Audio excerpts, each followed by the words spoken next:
আচ্ছা দেখেন, আমরা আজকে অ্যাকচুয়ালি পিরিয়ডিক মোশন শুরু করব এবং পিরিয়ডিক মোশনে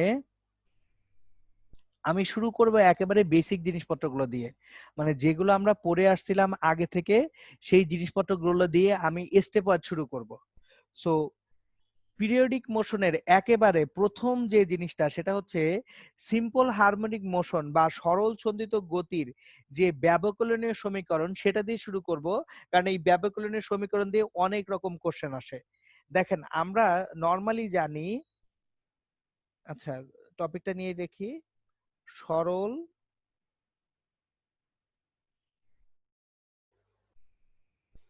ছন্দিত গতির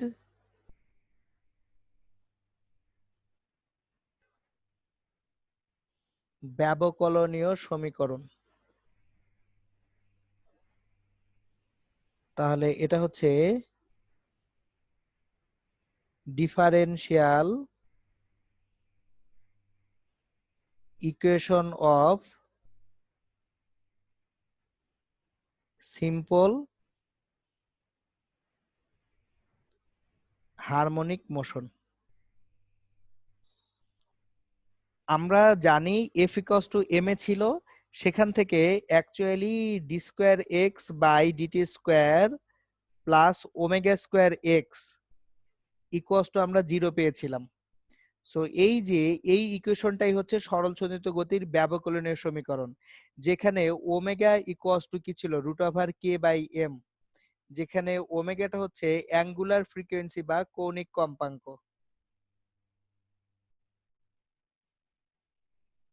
আর কে হচ্ছে স্প্রিং এর বল ধ্রুবক, স্প্রিং এর বল ধ্রুবক। এখন এইটা থেকে অ্যাকচুয়ালি ঢাকা ইউনিভার্সিটিতে অনেক অনেক কোশ্চেন থাকে। এই D square X by DT square plus omega square X equals to 0 থেকে ডিউ তে কোশ্চেন বেশি থাকে। সো আমরা একটু কোশ্চেনের প্যাটার্নটা দেখি কি টাইপের কোশ্চেন থাকে। কোশ্চেন এমসিকিউ টাইপ কোশ্চেন হয় এরকম, যেমন ধরেন আপনাকে বলল 4 D square X by DT square plus 100x equals to 0 হলে কৌণিক কম্পাঙ্ক কত।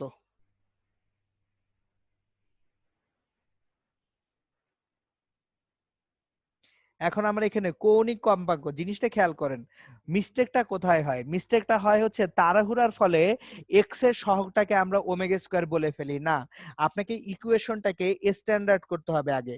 তার মানে D square X by DT square plus 25x equals to 0 4 দিয়ে ভাগ করে নিতে হবে। তাহলে omega square equals to 25, so omega equals to 5 radian per second. এটা হচ্ছে কৌণিক কম্পাঙ্ক। আর যদি প্রশ্নে বলা হতো কৌণিক কম্পাঙ্ক না বলে শুধু কম্পাঙ্ক কত, অনলি কম্পাঙ্ক, তাহলে দেখেন ওমেগা স্কোয়ার হচ্ছে 25, তার মানে ওমেগা 5, ওমেগা যদি 5 হয় এফ ইকুয়ালস টু 5/2 পাই। শুধু কম্পাঙ্ক যদি বলা হয় তখন হয়ে যাবে এফ ইকুয়ালস টু 5/2 পাই, কিন্তু এই ক্ষেত্রে আমার কিন্তু যে ইউনিটটাও চেঞ্জ হবে। একটু খেয়াল করেন কোথায় কোথায় আমরা ভুল করি।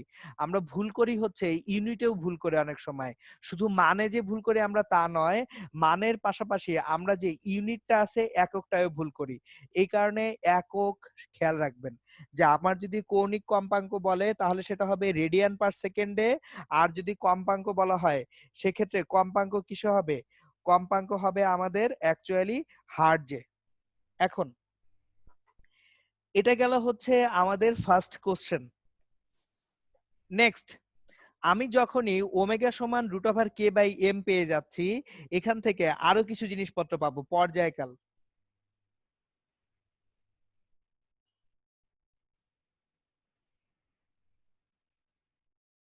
টাইম পিরিয়ড,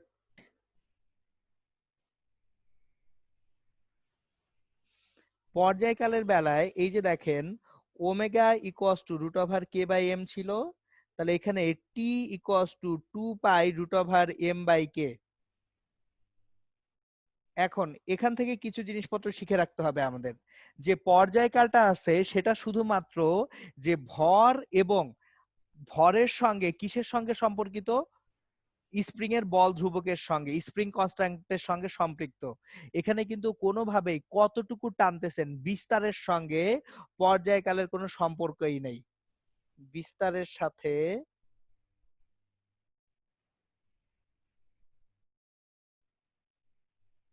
পর্যায়কালের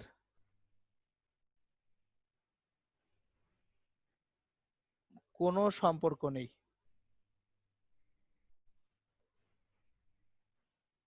মানে আমার যখন কোনো একটা স্প্রিংকে টান দিয়ে আমি ছেড়ে দিব, কত বিস্তার করতেছি সেটার সঙ্গে পর্যায়কালের কি নাই, সম্পর্ক নাই। জিনিসটা দেখাই আপনাদেরকে আমি। ধরেন একটা স্প্রিং, আপনি উপর থেকে নিচের দিকে টান দিবেন, কেউ একজন স্প্রিংকে সাম্যাবস্থা থেকে টানলো ধরেন 5 সেন্টিমিটার, কেউ একজন সাম্যাবস্থা থেকে টানলো 5 সেন্টিমিটার, আরেকজন টানলো সাম্যাবস্থা থেকে 10 সেন্টিমিটার। ধরেন একজন সাম্যাবস্থা থেকে 5 সেন্টিমিটার টানছে, সেটা সাম্যাবস্থা ধরেন এটা। তো সাম্যাবস্থা থেকে কেউ একজন টানছে ধরেন 5 সেন্টিমিটার। একই স্প্রিংকে সাম্যাবস্থান থেকে অন্য কেউ একজন টানছে ধরেন 10 সেন্টিমিটার।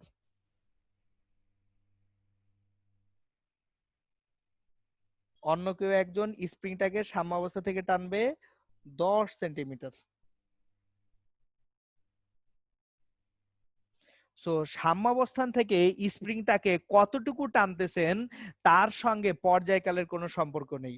সো ইকুইলিব্রিয়াম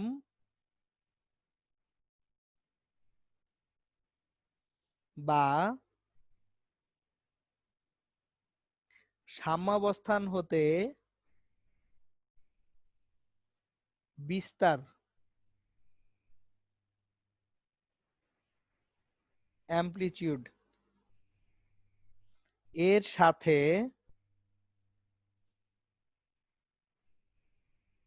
পর্যায়কাল সম্পর্কিত নয়।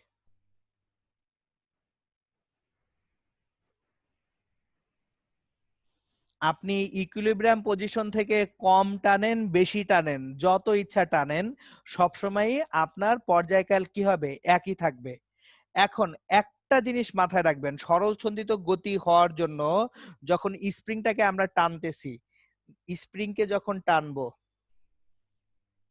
আপনি যদি স্প্রিংটাকে বেশি টেনে ফেলেন, স্প্রিংটা ধরেন আপনি যখন টানতেছেন বেশি যদি টেনে ফেলেন এবং সেটা যদি তার যে সহ্য ক্ষমতা এর বাইরে চলে যায়, স্থিতিস্থাপক সীমা বা ইলাস্টিক লিমিটের বাইরে চলে যায়, তাহলে কিন্তু সেটা তার সরল ছন্দিত গতি আর থাকবে না। তাহলে সরল ছন্দিত গতি হওয়ার জন্য একটা কন্ডিশন মেনটেন করতে হবে, কন্ডিশন বা শর্ত।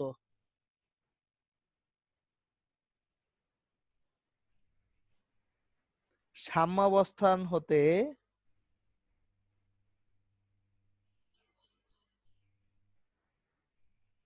স্প্রিংকে টানা হলে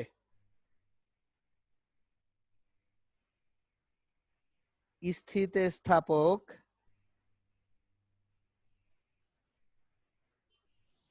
স্থিতিস্থাপকতার সীমা, ইলাস্টিক লিমিট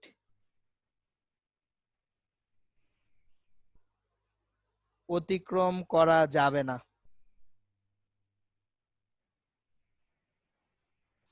ইলাস্টিক লিমিটটা যদি অতিক্রম করে ফেলেন সেক্ষেত্রে সেটা সরল ছন্দিত গতি থাকবে না। স্থিতিস্থাপকতার সীমা বা ইলাস্টিক লিমিট অতিক্রম করলে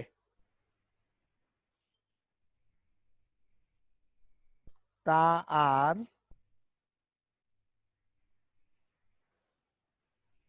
সরল ছন্দিত গতি হবে না। সো অলওয়েজ আমাদের খেয়াল রাখতে হবে, আমরা যখন একটা স্প্রিংকে টানবো সেটাকে টানতে হবে কিসের মধ্যে, ইলাস্টিক লিমিট বা স্থিতিস্থাপকতার সীমার মধ্যে টানতে হবে। তার মানে বিস্তার বা অ্যামপ্লিটিউড যেটা, সেই অ্যামপ্লিটিউড কখনোই স্থিতিস্থাপকতার সীমার বেশি হতে পারবে না। সো অ্যামপ্লিটিউড বা বিস্তার, অ্যামপ্লিটিউড বা বিস্তার অবশ্যই স্থিতিস্থাপকতার সীমার থেকে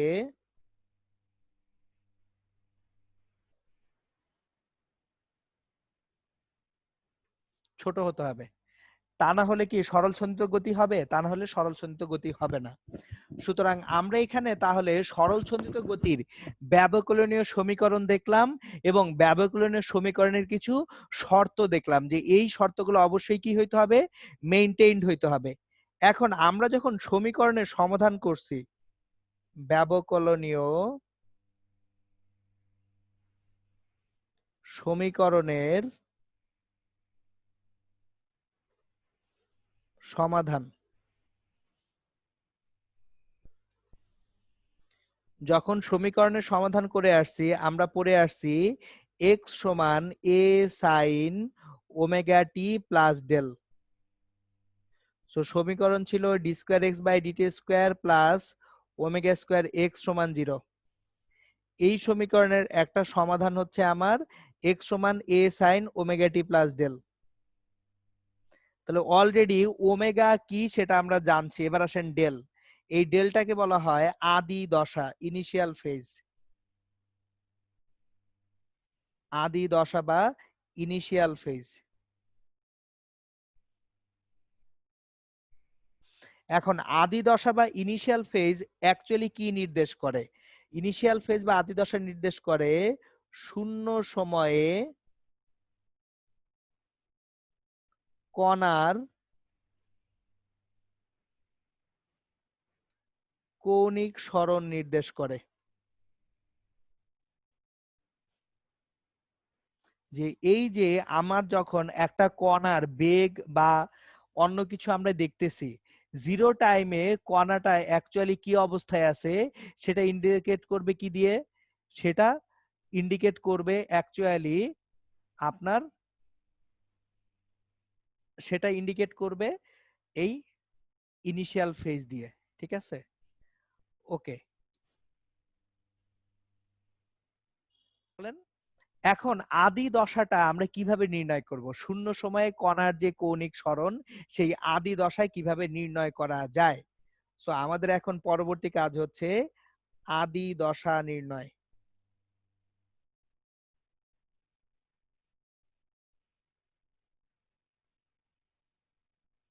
আমি যদি টি সমান 0 বসিয়ে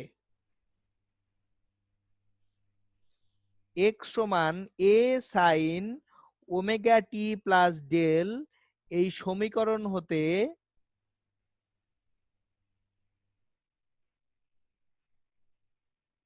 ডেলের মান যেটা পাওয়া যাবে,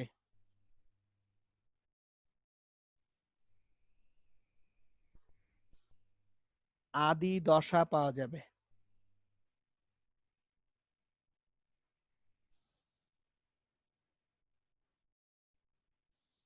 দেখেন টি এর মান 0 বসিয়ে এক্স সমান A sine omega T plus del সমীকরণ হতে ডেলের মান নির্ণয় করলে আমরা কি পাবো? আদি দশা পাবো।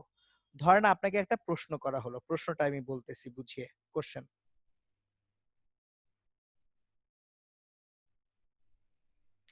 একটি স্প্রিং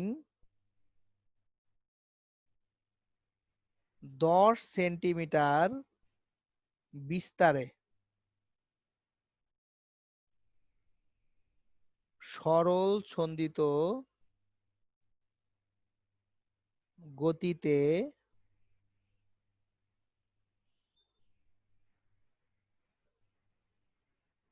কম্পমান।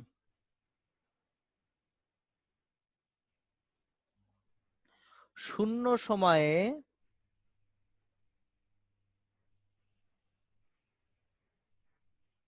সাম্যাবস্থান হতে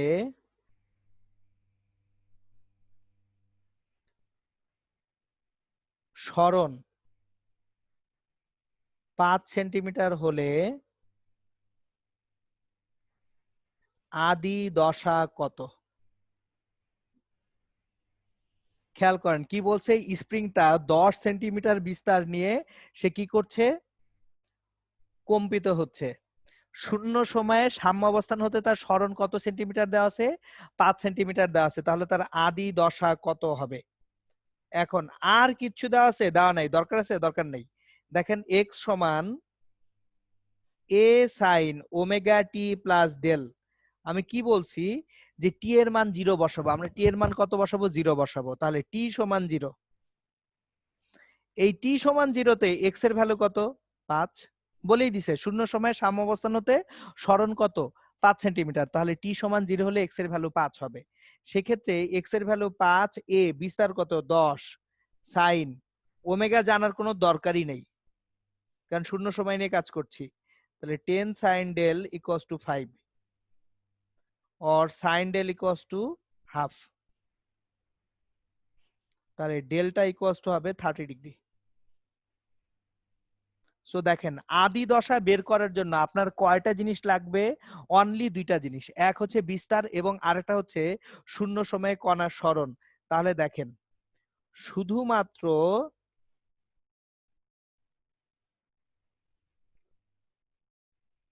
কণার বিস্তার ও শূন্য সময়ে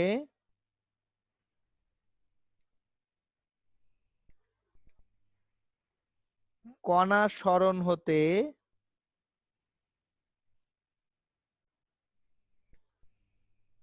আদি দশা নির্ণয় করা সম্ভব। আর কিচ্ছু দরকার নেই আপনাদের, অনলি কণার বিস্তার এবং শূন্য সময়ে কণার সরণ হতে আমরা কি নির্ণয় করতে পারবো?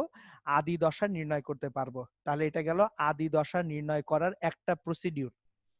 এইবার আদি দশা বিভিন্ন রকম হতে পারে, স্প্রিং এর জন্য না হয়ে সরল দোলকের জন্য হতে পারে। এখন আমি আদি দশাটা কেন ইম্পর্টেন্ট সেটা একটু বুঝাবো আপনাদেরকে।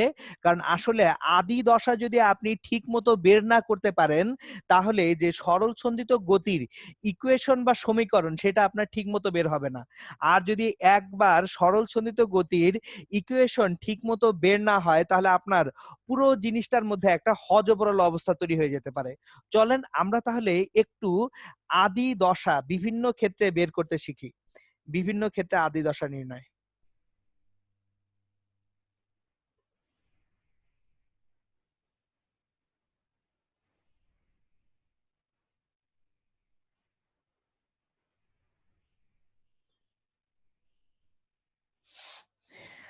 আমার ধরেন শূন্য সময়ে কণা যদি সাম্যাবস্থায় থাকে তাহলে আদি দশা কত হবে? 1 নাম্বার, শূন্য সময়ে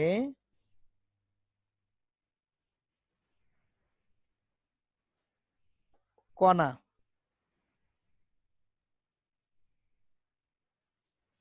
সাম্যাবস্থায় থাকলে, তাহলে শূন্য সময়ে কণা সাম্যাবস্থায় আছে, x সমান 0 আর বিস্তার হচ্ছে a।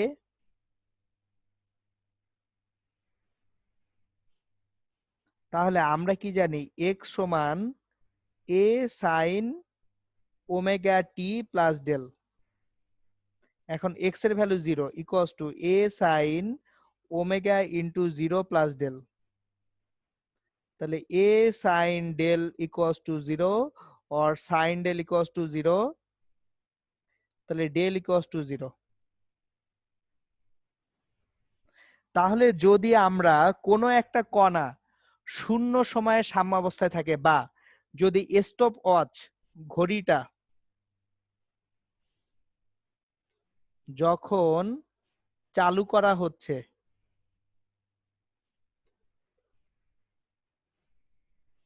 তখন কণা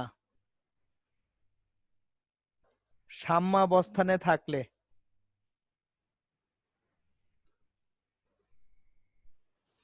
খেয়াল করেন টি সমান 0 শূন্য সময়, সময়টা আপনি আমি মাপতেছি, কণা কিন্তু সময় মাপে না। কণা সময় মাপে না, সময়টা কে মাপে? অবজারভার বা দর্শক সময় মাপে। তাহলে দর্শক যখন সময়টা মাপতেছেন, তখন যদি কণাটা অ্যাকচুয়ালি সাম্যাবস্থায় থাকে, তাহলে তখন ওই সাম্যাবস্থা থেকে অ্যাকচুয়ালি কি হবে? আমি ওই সাম্যাবস্থা থেকেও কি পাচ্ছি? সাম্যাবস্থা থেকে অ্যাকচুয়ালি যেটা পাচ্ছি, আদি দশা পাচ্ছি। তাহলে স্টপওয়াচ যখন চালু করা হচ্ছে তখন কণা সাম্যাবস্থানে যদি থাকে, সাম্যাবস্থানে থাকলে আমি যেটা পাবো ডেল জিরো, আদি দশা জিরো পাবো। তখন গতির সমীকরণটা এক্স সমান এ সাইন ওমেগা টি হবে সিম্পলি। তাহলে এটা হবে সরল সন্ধিত গতিতে, তখন আমার সমীকরণটা আসবে কি দিয়ে? এক্স সমান এ সাইন ওমেগা টি দিয়ে। গেল। নেক্সট, শূন্য সময়ে কণা যদি সাম্যাবস্থায় না থাকে,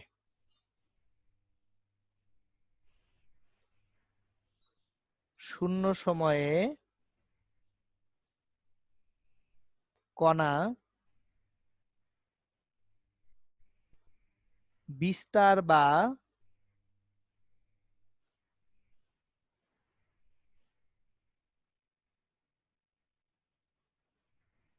সর্বোচ্চ সরণে থাকলে, তাহলে আমরা টি সমান 0 সময়ে সরণ x সমান a পেয়ে যাব। তাহলে এখান থেকে যেটা পাচ্ছি x সমান a sine omega T plus del. তাহলে x এর মান যেহেতু a বসাচ্ছি, a সমান a sine omega into 0 plus del. তাহলে a equals to a sine del. Sine del equals to 1। আদি দশা হচ্ছে 90 ডিগ্রি অর পাই বাই 2।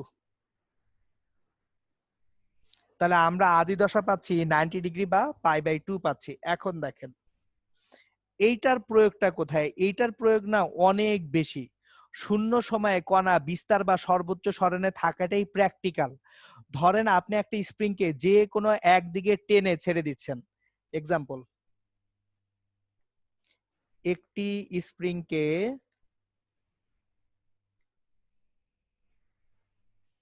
টেনে শূন্য সময়ে ছেড়ে দেওয়া হলে,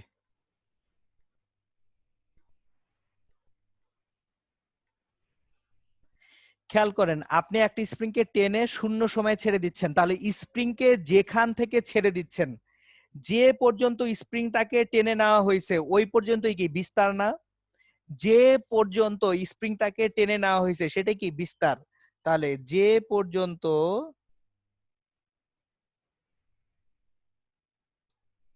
স্প্রিংকে টেনে নেওয়া হয়েছে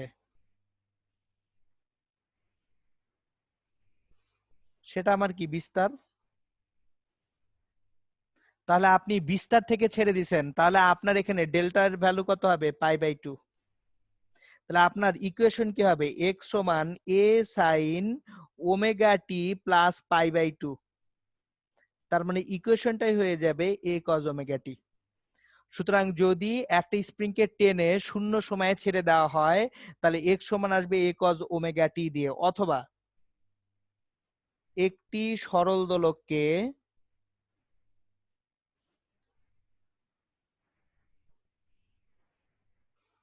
যে কোনো একদিকে টেনে শূন্য সময়ে ছেড়ে দেওয়া হলে,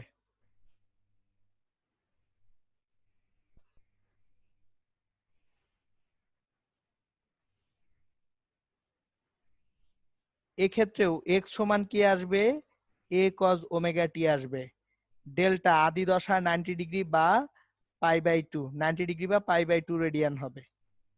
সুতরাং আমরা তাহলে দুইটা স্পেশাল সিনারিও দেখতেছি। একটা হচ্ছে যদি শূন্য সময়ে কণা সাম্যাবস্থায় থাকে, মানে আমি যখন স্টপওয়াচ চালু করব তখন কণাটা সাম্যাবস্থায় চলে আসছে, অথবা যখন আমি কণাটাকে ছেড়ে দিছি সর্বোচ্চ অবস্থান বা বিস্তার থেকে যদি কণাটাকে ছেড়ে দেই, সেক্ষেত্রে আমি বিস্তার থেকে ছাড়ার সময় যদি স্টপওয়াচ চালু করি, দুই ক্ষেত্রেই আমার ডেল্টা কত পাচ্ছি? পাই বাই 2 বা 90 ডিগ্রি পাচ্ছি। এবার নেক্সট সিনারিতে আসি। 3, যে কোনো অবস্থানে স্টপ ওয়াচ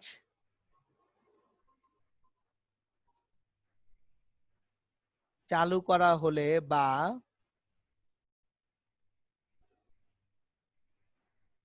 শূন্য সময়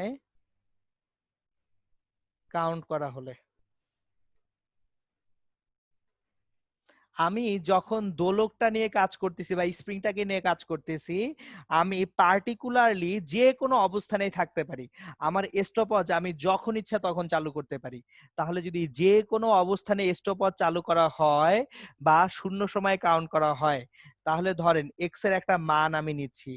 ফর এক্সাম্পল ধরেন বিস্তার এ ছিল 10 সেন্টিমিটার। এখন এক্স এর মান নিলেন ধরেন আপনি 2 সেন্টিমিটার। শূন্য সময় সে 2 সেন্টিমিটার সরণে আছে, কোনো সমস্যা নাই। তাহলে এক্স সমান A sine omega T plus del. তাহলে এক্স এর ভ্যালু 2 বসাবো, এর ভ্যালু 10 বসাবো, সাইন ডেল, কারণ টি এর value 0। So sine del equals to 1/5 পাবো। এখান থেকে ডেল এর মান কত সেটা বের করে ইকুয়েশনটা পাবো। সুতরাং আমরা তাহলে সবসময় আদি দশা কেন ইম্পর্টেন্ট, কারণ আদি দশা থেকে আমরা কি পাচ্ছি, ইকুয়েশন পাচ্ছি। কার ইকুয়েশন পাচ্ছি, এই যে সরণের ইকুয়েশন পাচ্ছি। তাহলে সরণের ইকুয়েশন পেলে সরণ থেকে আমরা বেগ ত্বরণ এগুলা পাবো। এটা যাচ্ছে একটা জিনিস। নেক্সট আমরা যেটা দেখব সেটা হচ্ছে এই যে কৌণিক কম্পাঙ্ক যেটা দেখতেছি, এই কৌণিক কম্পাঙ্ক বা কম্পাঙ্কের সঙ্গে স্প্রিং এর বল ধ্রুবকের সম্পর্ক। তাহলে চলেন কৌণিক কম্পাঙ্ক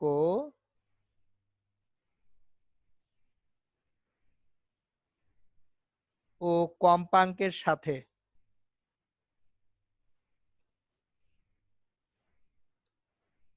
স্প্রিং এর বল ধ্রুবকের সম্পর্ক।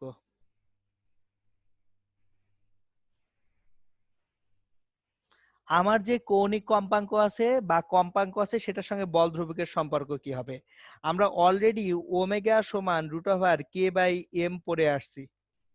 তাহলে দেখেন omega is proportionate to √k যখন ভর m ধ্রুব। খেয়াল করেন আমার ওমেগা সমান √k/m, ওমেগা সমান √k/m হলে আমি দুইটা ভিন্ন স্প্রিং এর উপরে যদি একই ভর চাপাই, কথাগুলা বুঝবেন, দুইটা ভিন্ন স্প্রিং এর উপরে একই ভর যদি চাপাই তখন কৌণিক কম্পাঙ্ক দুইটা ভিন্ন স্প্রিং এর ভিন্ন হবে এবং ওমেগা ডিপেন্ড করবে কে এর বর্গমূলের উপরে। তাহলে এখান থেকে আরেকটা জিনিস লেখা যায়, omega square is proportionate to K, that is omega 2 square by omega 1 square equals to k2/k1। একটা জিনিস খেয়াল করেন, তাহলে বল ধ্রুবক যত বেশি হচ্ছে আমার কৌণিক কম্পাঙ্ক তত বাড়তেছে না কমতেছে, তত বেড়ে যাচ্ছে। স্প্রিং এর বল ধ্রুবক যত বেশি হবে স্প্রিং এর কৌণিক কম্পাঙ্ক তত বেশি হবে। তার মানে যে স্প্রিং এর বল ধ্রুবক যত বেশি, এবার বল ধ্রুবক বেশি মানে কি, স্থিতিস্থাপকতা বেশি। কথাগুলো একটু বুঝবেন, স্প্রিং এর বল ধ্রুবক বেশি মানে কি, ওই স্প্রিং এর স্থিতিস্থাপকতা বেশি। কে বেশি মানেই হচ্ছে আসলে স্প্রিং এর স্থিতিস্থাপকতা বেশি। এটা ডিটেলসে আমি আসবো পরে। তার মানে স্প্রিং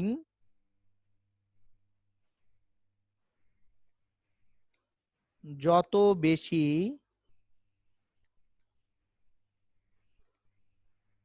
স্থিতিস্থাপক হবে তার কম্পাঙ্ক বা কৌণিক কম্পাঙ্ক তত বেশি হবে। সো আমি যদি দুইটা ভিন্ন ভিন্ন স্প্রিং নেই, যে স্প্রিং দুইটা একই পদার্থের তৈরি না ভিন্ন পদার্থের তৈরি, তাহলে যার স্থিতিস্থাপকতা যত বেশি তার কৌণিক কম্পাঙ্ক তত বেশি হবে। এখন কৌণিক কম্পাঙ্ক বেশি হলে পর্যায়কাল কি হবে? কমে যাবে। এইবার তাহলে কৌণিক কম্পাঙ্ক omega equals to 2 pi root over, sorry 2 pi না, ওমেগা সমান 2 পাই এফ মানে 2 পাই বাই টি। তাহলে ওমেগা যদি বাড়ে পর্যায়কাল টি কি হবে? কমবে।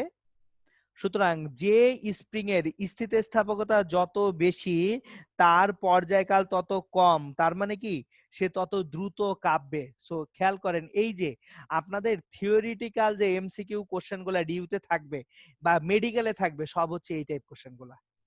সো ভালো মতো খেয়াল করে দেখেন, এভরিথিং আপনাদের অ্যাকচুয়ালি পড়া, কিন্তু আপনারা না চিন্তা করেন কম, এই জন্য যে পরীক্ষার হলে হযবরল হয়ে যায়। দেখেন এই একটা জায়গার মধ্যে কতগুলো ইনফরমেশন আছে। আমি যদি দুইটা ভিন্ন স্প্রিং নেই, যাদের দৈর্ঘ্য এক, যাদের পুরুত্ব এক, কিন্তু তাদের উপাদান আলাদা, স্থিতিস্থাপকতার গুণাঙ্ক যার বেশি হবে তার কৌণিক কম্পাঙ্ক বেশি হবে, কিন্তু পর্যায়কাল কি হবে? কম হবে। ওকে, এখন আসেন কৌণিক কম্পাঙ্ক কম্পাঙ্কের সাথে আমরা স্প্রিং এর বল ধ্রুবকের সম্পর্ক পাইলাম। কিন্তু যদি আমি এখানে ভর এমটাকে ধ্রুব রাখি, এখানে দেখেন এমটাকে কি রাখছিলাম? ধ্রুব রেখে কিন্তু এই জিনিসটা পাইছিলাম। আমরা এখানে এমটাকে ধ্রুব রাখছি। এখন এমটাকে পরিবর্তন করি। ভিন্ন ভরের বস্তুর জন্য স্প্রিং এর কম্পাঙ্ক ও ভরের সম্পর্ক।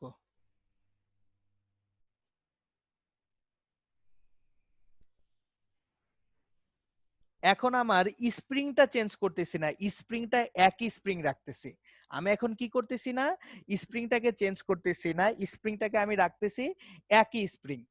তাহলে একই স্প্রিং যদি আমি রাখি, সেখানে আমি বল ধ্রুবক কে চেঞ্জ করতেছি না। একই স্প্রিং এর জন্য বল ধ্রুবক কে কি থাকবে? একই থাকবে। কিন্তু কে চেঞ্জ হচ্ছে? ভর। ভরের সঙ্গে সঙ্গে এখন আমি কার চেঞ্জ করব? কম্পাঙ্কের চেঞ্জ করব।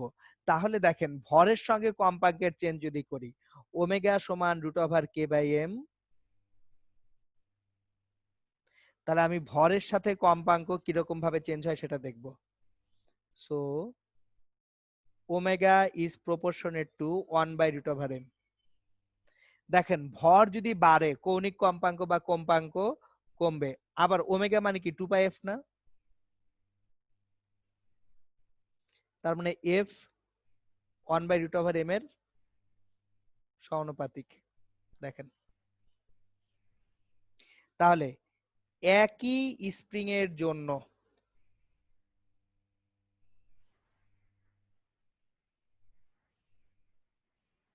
আমি ভর যত বাড়াবো, ভর বাড়ালে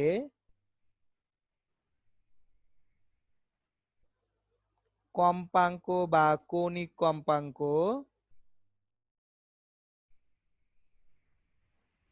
কমবে। আর কম্পাঙ্কের সঙ্গে টাইম টি, এটা কি ব্যস্তানুপাতিক। তাহলে ভর বাড়ালে পর্যায়কাল বাড়বে।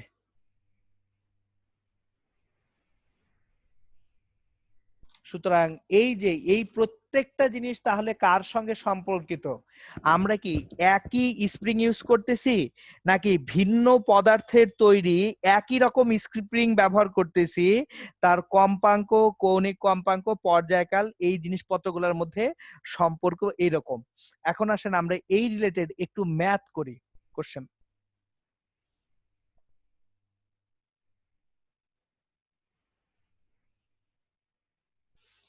একটি ওজন মাপার মেশিনের উপর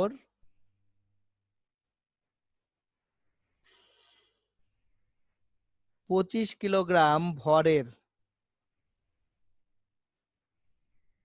একটি বস্তু রাখা হলে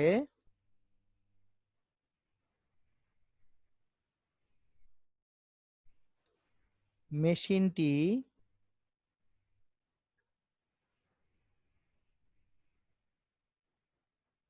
আপনার ধরেন 81 রেডিয়ান পার সেকেন্ড কৌণিক কম্পাঙ্কে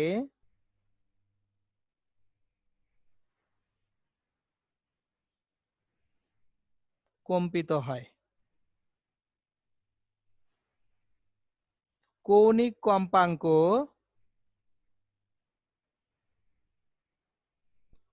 64 রেডিয়ান পার সেকেন্ড করতে হলে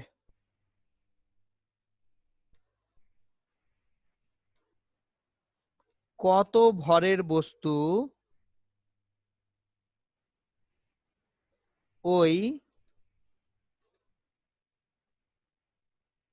ওজন মাপার মেশিনে রাখতে হবে?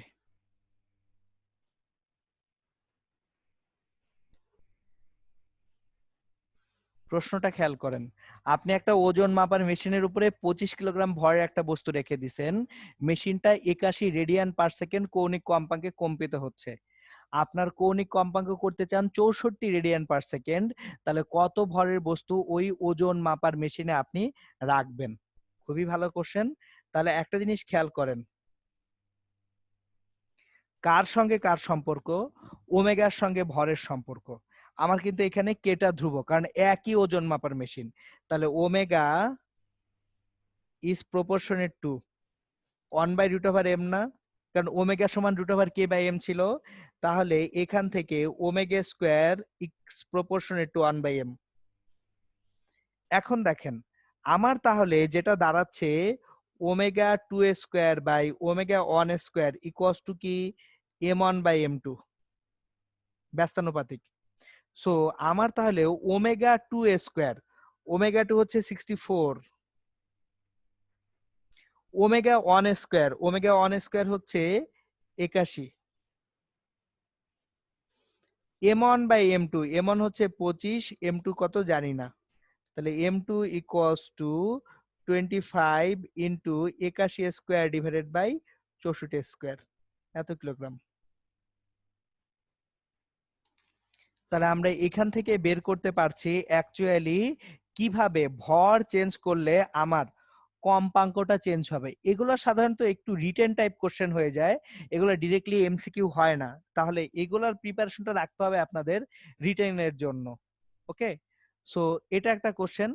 এখান থেকে আরেকটা কোশ্চেন করা যায়, যেমন ধরেন আমি সিম্পলি এইভাবে বলি কোশ্চেন,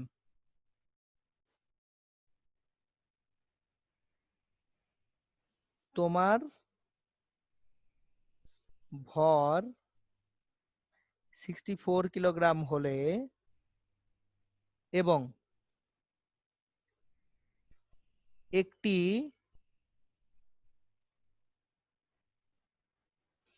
ওজন মাপার নিক্তির উপর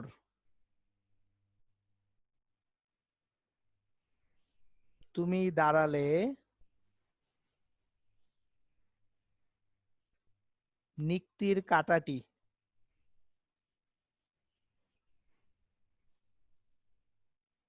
0.314 সেকেন্ড সময়ে দোল খেলে নিক্তির বল ধ্রুবক কত?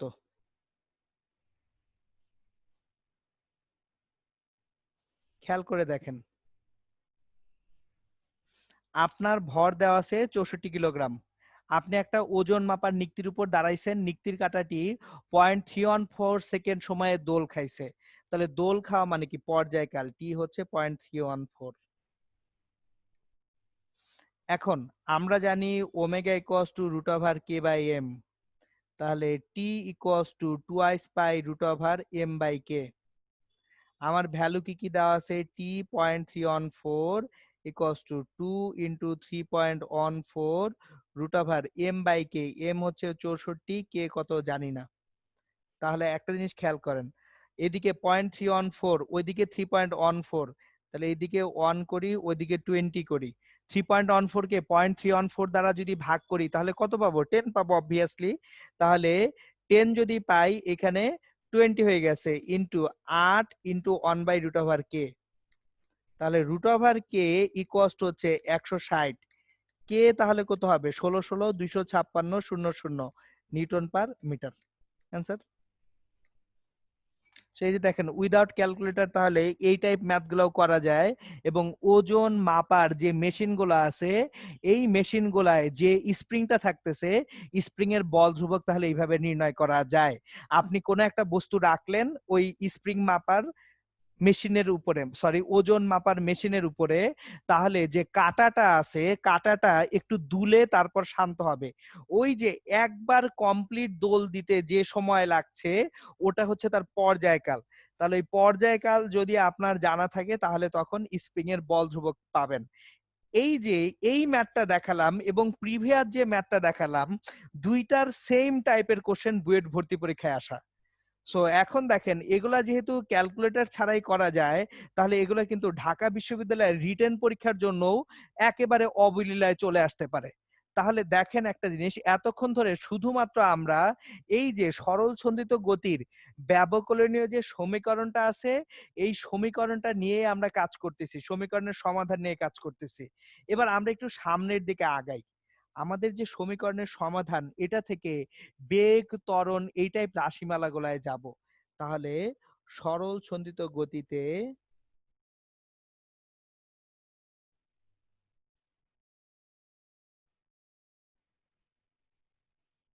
সরণ, বেগ ও ত্বরণ,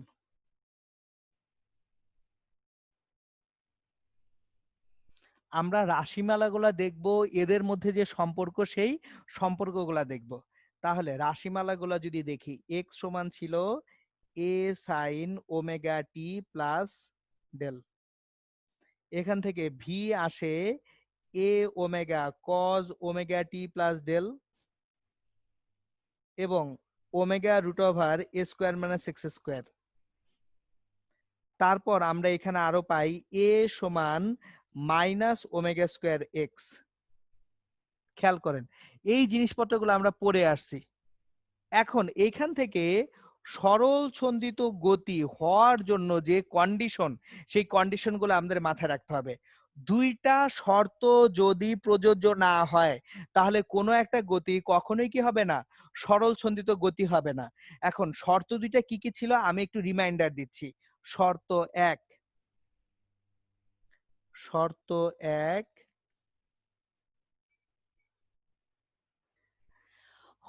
ত্বরণ সরণের কি হইতে হবে? সমানুপাতিক হইতে হবে এবং সাম্যাবস্থান থেকে বিপরীতমুখী হইতে হবে। দেখেন আমার শর্ত এক হচ্ছে ত্বরণ সরণের সমানুপাতিক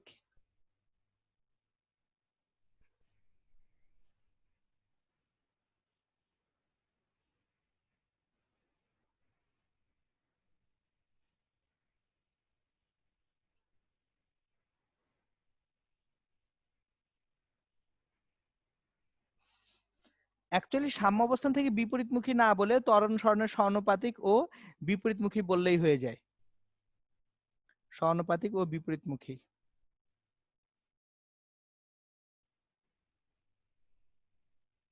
এই যে দেখেন এ সমান minus omega square x, actually এটা আসলে ভেক্টর রূপে, এটা এ ভেক্টর সমান minus omega square x vector.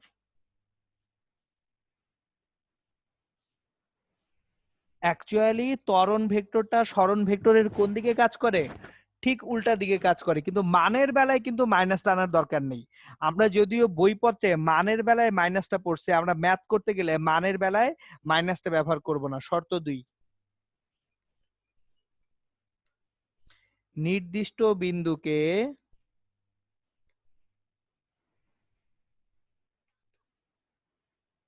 নির্দিষ্ট সময় পর পর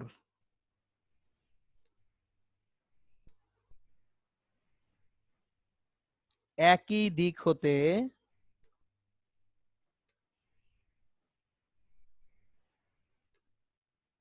অতিক্রম করতে হবে। এই দুইটা কন্ডিশন যদি ফুলফিলড হয় তখন হচ্ছে আমরা সরল সন্ধিত গতি পাবো, এবং সরল সন্ধিত গতিতে আমাদের সমীকরণগুলো এইগুলা। এখন বেশ কিছু কোশ্চেন আছে এমসিকিউ এর জন্য, কিছু কোশ্চেন আছে। কোশ্চেনটা হচ্ছে, আমি 1 নাম্বার কোশ্চেন করি।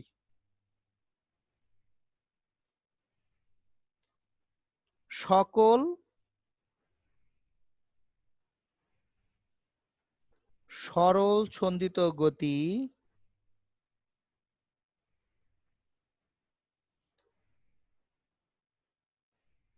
পর্যাবৃত্ত গতি, কিন্তু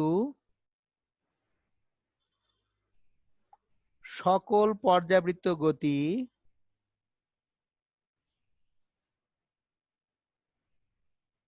সরল সন্ধিত গতি নয় কেন?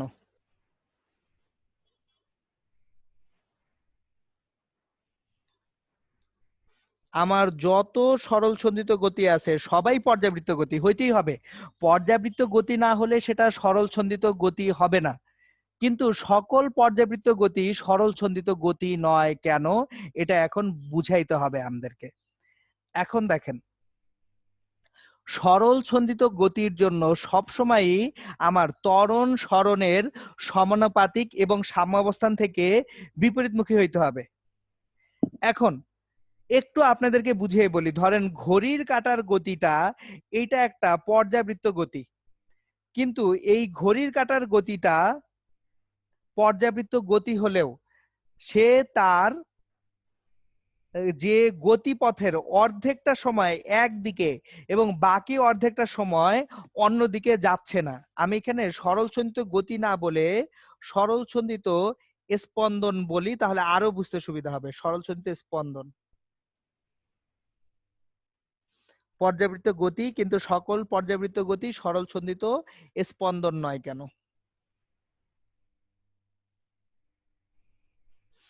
দেখেন, ঘড়ির কাঁটার গতিটা একটা পর্যাবৃত্ত গতি। ঘড়ির কাঁটার গতি প্রত্যেক 60 সেকেন্ডে বা 60 মিনিটে বা 12 ঘন্টায় এক একটা কাঁটা একবার ঘুরে আসতেছে। তাহলে আমার কিন্তু শর্ত নাম্বার 2 তারা পার্টিকুলারলি মেনটেন করতেছে, নির্দিষ্ট বিন্দুকে নির্দিষ্ট সময় পর পর একই দিক থেকে তারা অতিক্রম করতেছে। তাহলে পর্যাবৃত্ত গতি সেটা পর্যাবৃত্ত গতি, সকল পর্যাবৃত্ত গতি স্পন্দন গতি নয়।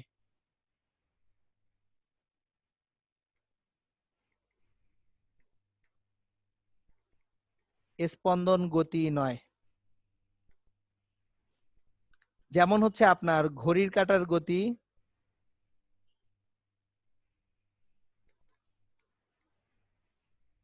তারপর ফ্যানের পাখার গতি,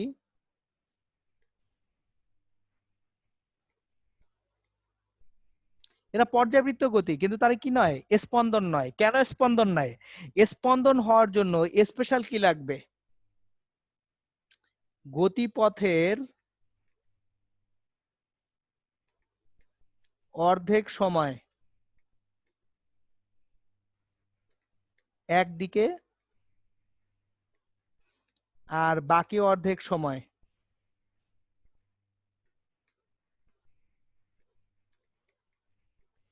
বিপরীত দিকে চলমান থাকতে হবে।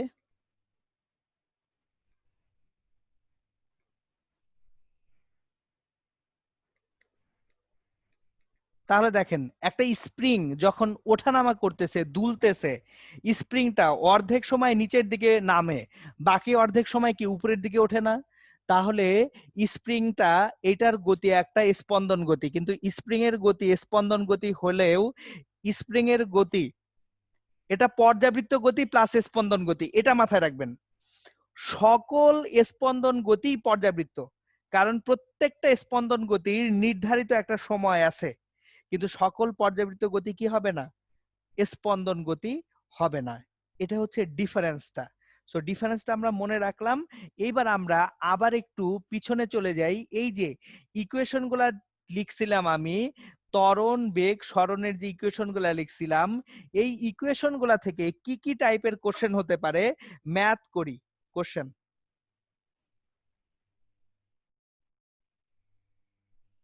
একটি সরল ছন্দিত গতিতে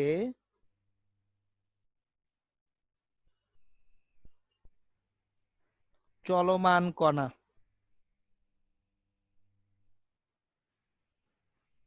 সাম্যাবস্থান হতে 3 সেন্টিমিটার সরণে চলমান কণার সাম্যাবস্থান হতে 3 সেন্টিমিটার সরণে বেগ 4 সেন্টিমিটার পার সেকেন্ড ও 4 সেন্টিমিটার সরণে বেগ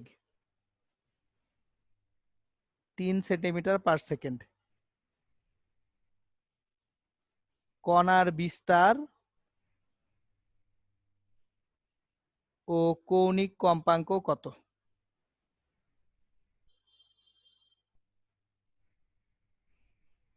এই যে কণাটা আছে এই কণার বিস্তার কত, কৌণিক কম্পাঙ্ক কত সেটা বের করতে হবে। এখন দেখেন এই যে প্রশ্নটা আমি করলাম এটা অ্যাকচুয়ালি বুয়েট ভর্তি পরীক্ষার কোশ্চেন ছিল, ডিরেক্টলি বুয়েট ভর্তি পরীক্ষায় এই কোশ্চেনটা ছিল। এখন দেখেন এই প্রশ্নটা অ্যাকচুয়ালি উইদাউট ক্যালকুলেটর খুব কম সময়ে করা যায়, তাহলে এটা ডিউ রিটেনের জন্য খুব ভালো একটা কোশ্চেন হয়ে যেতে পারে। দেখেন এই কোশ্চেনটা সলভ করতে অ্যাকচুয়ালি 2 মিনিট সময়ও লাগে না। কেমনে লাগে না? ভি সমান omega root over square minus X square, এটা জানি। এখন দেখেন সরণ যখন 3 সেন্টিমিটার তখন বেগ 4, তাহলে ভি সমান 4 omega root over square minus 9 equation 1। সরণ যখন 4 তখন বেগ 3, তাহলে 3 equals to omega root over square minus 16 equation 2। তাহলে আমি যদি 1/2 করি 4/3 equals to root over square minus 9 divided by root over square minus 16 বর্গ করে 16 into square minus 16 equals to 9 into square minus 9। এবার উভয় পক্ষ থেকে আমি 16 square minus 16 16 256 equals to 9 square minus 8 8 81। সুতরাং 16 থেকে 9 বাদ দিলে 7 স্কোয়ার আর 81 আর 256, দেখেন 80 আর 170 কত? 250, তার মানে হচ্ছে 175 হবে। তাহলে এ স্কোয়ার ইকুয়ালস টু 25 আর এ ইকুয়ালস টু 5। কেন প্লাস মাইনাস 5 নিচ্ছি না? বিস্তার সর্বোচ্চ মানটা ইন্ডিকেট করে, তাহলে এখানে আমার মানটা ধনাত্মক মান নিয়ে চিন্তা করছি, সুতরাং এর মান কত হবে? 5 হবে। এখন এর মান যদি 5 হয় তাহলে 1 নম্বর সমীকরণ হতে 4 equals to omega root over এ 5 25 মাইনাস 9 25 মাইনাস 9 কত? 16, তাহলে 4 equals to omega root over 16, omega কত? 1 রেডিয়ান পার সেকেন্ড। দেখছেন? সো এটা কোন এক সালের বুয়েট ভর্তি পরীক্ষার কোশ্চেন ছিল এবং এইভাবেই বের করতে বলছিল। পরে অবশ্য আরেকটা অংশে আমাদের এখানে যে শক্তিটা আছে কম্পাঙ্কের জন্য যে অ্যাসোসিয়েটেড এনার্জি বা শক্তি সেটা বের করতে বলছিল। আজকে আমরা শক্তি নিয়ে টানাহেঁচড়া করব না, আজকে আমরা শুধুমাত্র এই যে বিভিন্ন পজিশনে বেগ ত্বরণ এগুলো নিয়ে টানাহেঁচড়া করব। এখন আসেন বেগ এবং ত্বরণের সর্বোচ্চ ও সর্বনিম্ন মান নিয়ে একটু টানাহেঁচড়া করি। বেগ ও ত্বরণের সর্বোচ্চ ও সর্বনিম্ন মান।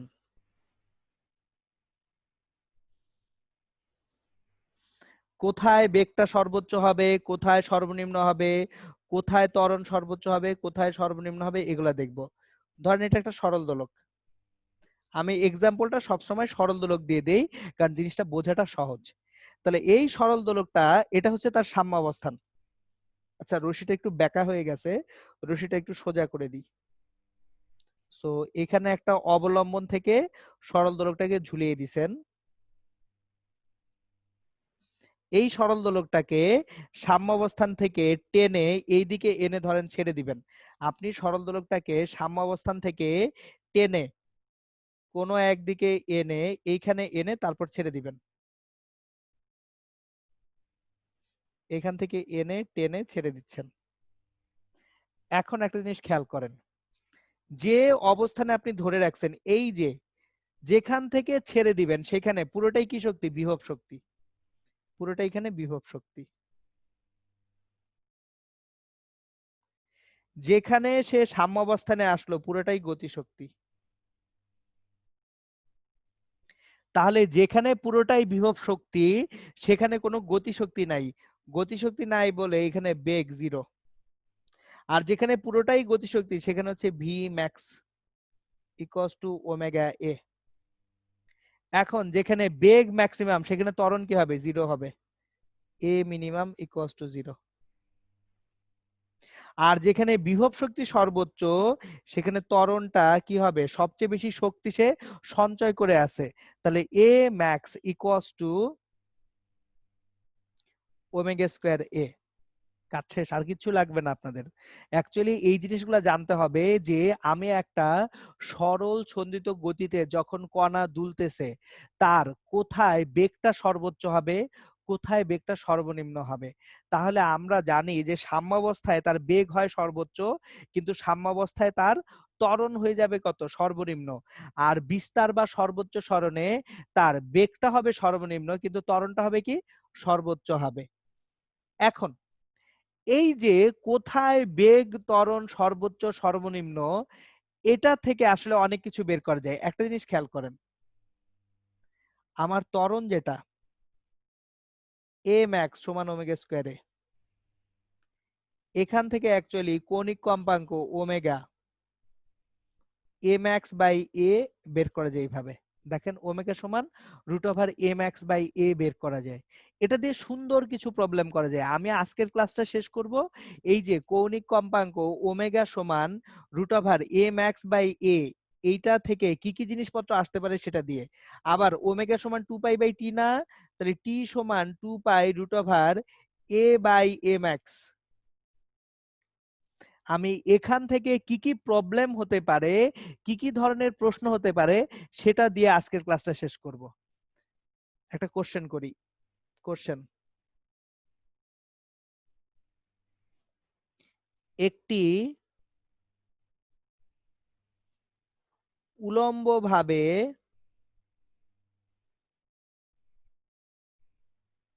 কম্পমান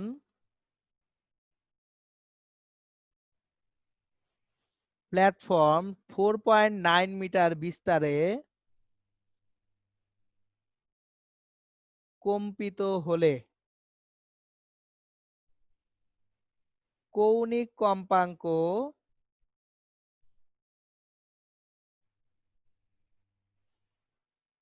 কি রকম মানের হলে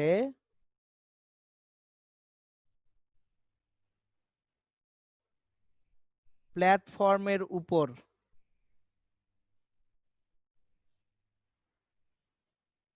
রাখা যে কোনো বস্তু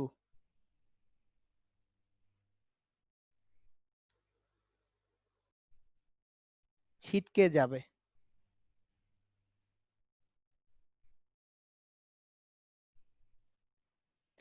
দেখেন, একটা উলম্ব ভাবে কম্পমান প্ল্যাটফর্ম মানে প্ল্যাটফর্মটা কাঁপতেছে কোন অক্ষে? এক্স অক্ষে না ওয়াই অক্ষে? ওয়াই অক্ষে।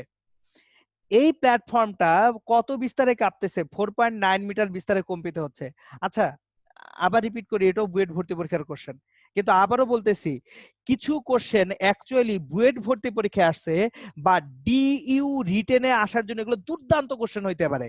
বুয়েটে তো আসতেই পারে, কিন্তু ঢাকা ইউনিভার্সিটির ভর্তি পরীক্ষার রিসেন্ট ইয়ার্সে ফিজিক্সে স্যাররা যে স্ট্যান্ডার্ডটা মেনটেন করতেছেন ওখানে ক্যালকুলেটর ছাড়াই এই টাইপ কিছু ম্যাথ খুব সহজে করা সম্ভব। সো আমি এই জন্য আপনাদেরকে কনসেপ্ট গুলো একত্রে দেখাচ্ছি। সো খেয়াল করেন, আমার এই যে উলম্ব ভাবে কম্পমান প্ল্যাটফর্ম তার মানে কোন অক্ষে কাঁপতেছে? ওয়াই অক্ষে। এবার প্ল্যাটফর্মের উপরে থাকা যে কোনো বস্তু ছিটকে যাবে কখন? যদি ঊর্ধ্বমুখী বলটা ওজনের থেকে কি হয়? বেশি হয়। ধরেন একটা বস্তু প্ল্যাটফর্মে আছে, এখানে আছে, এখন যদি ঊর্ধ্বমুখী যে বলটা সেটা বস্তুর ওজন mg থেকে বেশি হয়ে যায়, এম এ যদি গ্রেটার দেন mg হয় আর এ গ্রেটার দেন জি হয়, তাহলে প্ল্যাটফর্মে কোনো বস্তু থাকতে পারবে? পারবে না তো। এ গ্রেটার দেন জি হলে প্ল্যাটফর্মে কোনো বস্তু থাকতে পারবে না। এখন এ এর যে সর্বোচ্চ মান A max equals to omega square A ছিল, তাহলে omega square A greater than G. So omega square into A কত 4.9, জি কত 9.8, তাহলে ওমেগা স্কোয়ার গ্রেটার দেন 2 আর ওমেগা গ্রেটার দেন √2। কাজ শেষ। দেখছেন কত সহজ অঙ্ক। যদি আমার একটা কম্প্লমান প্ল্যাটফর্মের কৌণিক কম্পাঙ্ক √2 রেডিয়ান পার সেকেন্ডের থেকে বেশি হয় যখন বিস্তার কত 4.9 মিটার। বাই দা ওয়ে একটা জিনিস খেয়াল করেন, এখানে ভাইয়া অনেক কম কম্পাঙ্কেই তো ছিটকে যাচ্ছে, কারণ বিস্তারটা অনেক বেশি। বিস্তার কত 4.9 মিটার। 4.9 মিটার মানে যদি আমরা একটু চিন্তা করি 15 ফিট, প্রায় 1.5 তলা সমান উচ্চতার বিস্তার হচ্ছে। তো এত বিশাল বিস্তারে যদি অতি কম কম্পাঙ্কেও কাঁপে, ত্বরণটা অনেক বেশি হবে এবং বস্তু কি হবে ছিটকে বাইরে চলে যাবে। ঠিক আছে, আজকে আমরা এখানে লাস্ট একটা প্রবলেম করব। সেই শেষ প্রবলেমটা হচ্ছে, আমরা যদি পৃথিবীর কেন্দ্র দিয়ে ব্যাস বরাবর একটা সুড়ঙ্গ খুঁড়ি, ওই সুড়ঙ্গে কোনো একটা বস্তু রেখে দিলে তার কম্পাঙ্ক কিরকম হবে বা তার পর্যায়কাল কিরকম হবে, এইটা বের করে আজকের ক্লাসটা শেষ করব। সো চলেন, অ্যাকচুয়ালি এই যে যে অংশটা এখন পড়াবো, এটা কিন্তু আসলে বোর্ড পরীক্ষার জন্য খুব ইম্পর্টেন্ট একটা অংশ। মানে আপনারা যদি বোর্ড পরীক্ষার প্রশ্নগুলোকে পর্যালোচনা করেন, দেখবেন এই টাইপের ম্যাথ গুলা স্যাররা পেঁচানোর জন্য দিয়ে দেয়। সো এখন যে ম্যাথটা করব, এইটা শুধুমাত্র অ্যাডমিশন টেস্টের জন্য ইম্পর্টেন্ট না, এটা আসলে বোর্ড পরীক্ষার জন্য ইম্পর্টেন্ট। তাহলে চলেন কোশ্চেনটা লিখি। কোশ্চেন: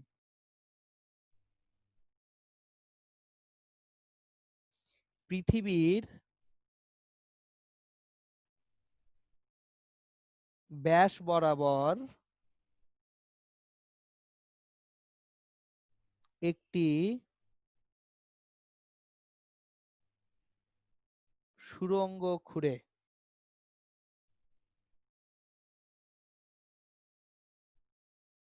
সুড়ঙ্গের মুখে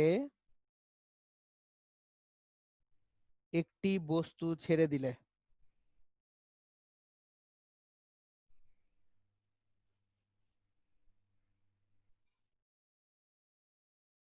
বস্তুটির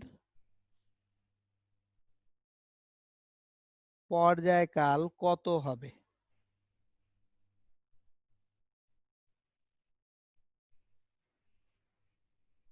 আমি পৃথিবীর ব্যাস বরাবর একটা সুড়ঙ্গ খুঁড়ব, সুড়ঙ্গের মুখে একটা বস্তুকে ছেড়ে দিব, তাহলে বস্তুটির পর্যায়কাল কত হবে সেটা জানতে চাওয়া হয়েছে।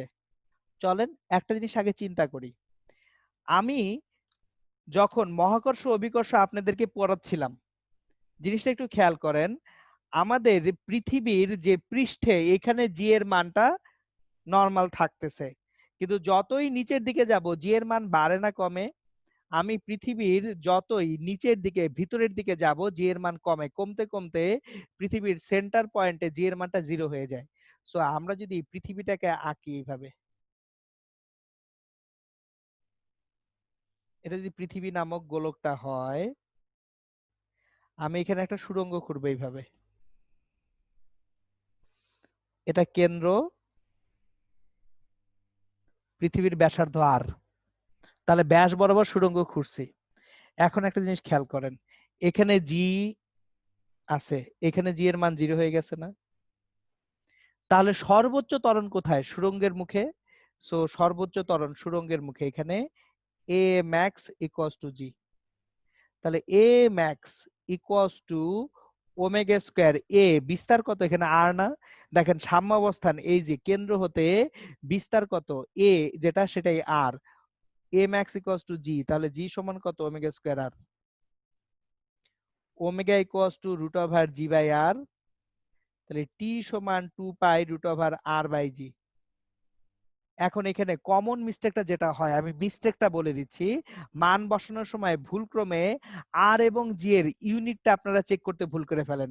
এখানে কিন্তু জি যেহেতু মিটার পার সেকেন্ড স্কোয়ারে, আর এর মান 6400 কিলোমিটার বসানোই যাবে না।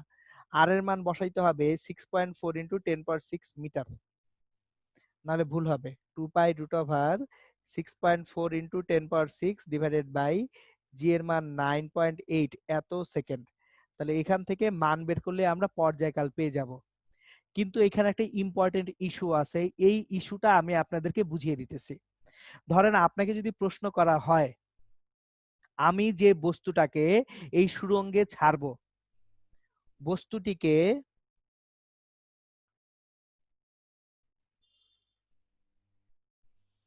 সুড়ঙ্গের ভিতর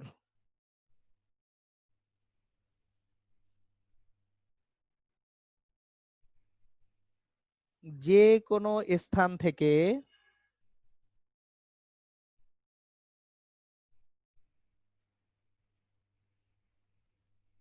ছেড়ে দেওয়া হলে, আমি বস্তুটাকে সুড়ঙ্গের ভিতরে যে কোনো জায়গা থেকে ছেড়ে দিব, যে কোনো জায়গা, পর্যায়কাল চেঞ্জ হবে না, কম্পাঙ্ক চেঞ্জ হবে না, এটা দেখাইতে হবে। বস্তুটিকে সুড়ঙ্গের ভিতর যে কোনো স্থান থেকে ছেড়ে দেওয়া হলে কম্পাঙ্ক একই থাকবে, কম্পাঙ্ক বা পর্যায়কাল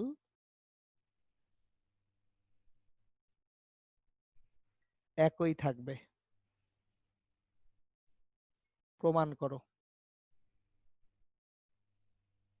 জিনিসটা বুঝেন, আপনার পৃথিবীর ব্যাসার্ধ হচ্ছে ৬,৪০০ কিলোমিটার। আপনি যদি সুড়ঙ্গ খোঁড়ার পরে পৃথিবীর একেবারে পৃষ্ঠ থেকে মানে ৬,৪০০ কিলোমিটার উপর থেকে ছাড়েন, তাও যে পর্যায়কাল হবে। যদি আপনি কেন্দ্র থেকে ১০০ কিলোমিটার দূরত্ব থেকে ছাড়েন, তাও পর্যায়কাল একই থাকবে। পর্যায়কালের সঙ্গে সাম্যাবস্থান থেকে কত দূরত্ব থেকে ছাড়তেছেন এটার সম্পর্ক নাই। ক্লাসের শুরুতেই কিন্তু আমি আজকে এই জিনিসটা আপনাদেরকে বুঝাইছি যে বিস্তারের সঙ্গে কার সম্পর্ক নাই। এই যে দেখেন, সেকেন্ড স্লাইডে আসি। ইকুইলিব্রিয়াম বা সাম্যাবস্থান হতে বিস্তার এর সাথে পর্যায়কাল সম্পর্কিত নয়। সাম্যাবস্থান হতে বিস্তার যতটুকু সেটার সঙ্গে পর্যায়কাল কি সম্পর্কিত? সম্পর্কিত না। তাহলে এইটার এখন একটা গাণিতিক ব্যাখ্যা খোঁজা হচ্ছে। সো এই যে লাস্ট যে প্রশ্নটা আজকের, এই প্রশ্নে খেয়াল করেন, সুড়ঙ্গের ভিতর যে কোনো স্থান থেকে ছেড়ে দেওয়া হলে কম্পাঙ্ক বা পর্যায়কাল একই থাকবে। কম্পাঙ্ক বা পর্যায়কাল কি হবে না? চেঞ্জ হবে না। এটাকে কি করতে বলছি? প্রমাণ করতে বলছি। তাহলে চলেন জিনিসটার প্রমাণ দেখি আমরা। আমরা জিনিসটার একটা প্রমাণ দেখি। খেয়াল করেন, আমি যদি বস্তুটাকে এখানে রাখি,